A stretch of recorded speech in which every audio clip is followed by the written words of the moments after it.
The Envious King. There lived a king in a large country who had a deep passion for singing, but unfortunately his voice was very raspy. The palace courtiers named him Khoroos-e Bi-Mahal, someone who speaks out of turn and out of context.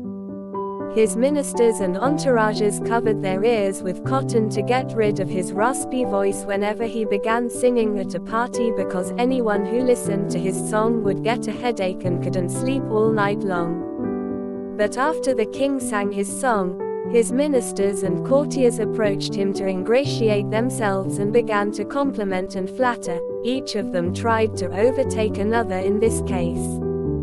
Sometimes under different excuses such as coronation or his birthday party, the king held a great party, and his informers in the alleys of the town began to invite those who had a good voice and promised them a great prize on behalf of the king.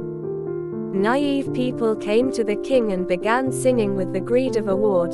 The king became greatly upset whenever he found somebody better than him in singing, and anyone who had a good voice was disappeared after a while. The time passed until a good-looking and handsome young boy who had a good voice entered the town. He was looking for a job, but it was of no use to him and got disappointed little by little and considered himself unfortunate. Finally, the day of special occasion arrived, and the palace informers as usual invited those who had a good voice to attend the celebration of the royal court.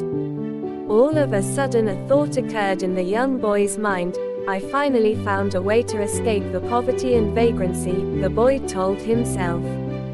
On the appointed day he bought clean clothes with his little money and entered the imperial palace. He waited for his turn.